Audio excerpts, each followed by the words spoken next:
Президент Садыр Жапаровду ташыган номер 1 борт Ашхабад шаарындагы эл аралык аэропортко конду. Бул тууралуу өлкө башчынын маалымат кызматынан билдиришти. Жапаров бүгүн 28 ноябрда жумушчу сапары менен Түркмөнстанга кеткен. Анын алкагында өлкө башчы экономикалык кызматташтык уюмунун 15 саммитине катышат. Президенттин учагы Ашхабад шаарындагы эл аралык аэропортко конду. Аба майданда Кыргызстандын жана Түркмөнстандын мамлекеттик желектери флагштокторго илинип, килем төшөлүп, ардактуу кароол тизилген деп айтылат билдирүүдө. Президент бүгүн кечинде Бишкекке кайтмакчы. Министрлер кабинетинин төрагасы Акылбек Жапаров жогорку кеңештин депутаттарын шайлоодо добуш берди. Бул тууралуу өкмөттүн маалымат кызматы кабарлады. Жапаров Бишкек шаарынын номер 71 жалпы орто билим берүү мектеп-интернатынын имаратында жайгашкан номер 1142 шайлоо участогунда добуш берген. Урматтуу кыргызстандыктар, баардыгыңыздарды бүгүн погодада жакшы экен, өзүңүздөрдүн укугуңуздарды, милдеттериңиздерди аткарып шайлоого келип бериңиздерди өтүнөбүз. Биринчи жолу кыргыз өкмөтү, администрация буга сал, тиге сал, тигил партия биздики деп айткан жери жок.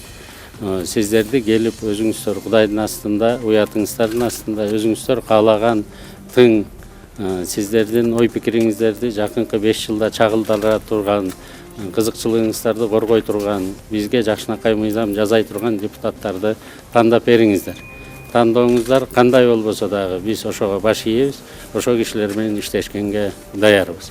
Биринчи жолу Кыргызстанда өкмөт, администрация президенттин жарлыгына ылайык шарт гана түзүп берүүгө биз ниет кылып, ошонун үстүндө иштедик. 12ге жакын кызматкерлерибизди биз жазаладык, шайлоого аралашып, агитацияга шарт бере турган.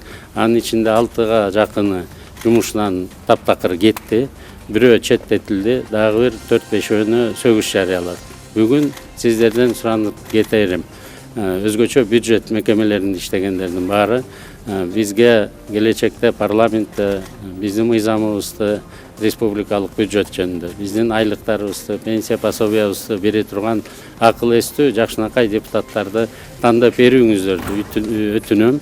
Жана милдет катары, тапшырма катары да алсаңыздар, бүгүн келип өзүңүздөрдүн эркиңиздерге жараша добуш берип кетүүңүздөрдү өтүнөбүз. Рахмат баарыңыздарга. Жапаров өлкө тарыхында алгач ирет президенттин администрациясы жана министрлер кабинети шайлоо процессине кийлигишкен жок деп айтууга болорун белгилеген. Министрлер кабинетинин башчысы шайлоо алдындагы процесстердин жүрүшүндө өнөктүккө жана өгүт иштерине киришкендиги үчүн мамлекеттик 12 кызматкер жазалангандыгын айтты. Алардын ичинен 6 иштен бошотулган, бирөө кызматынан четтетилген, бир нече киши сөгүш алган.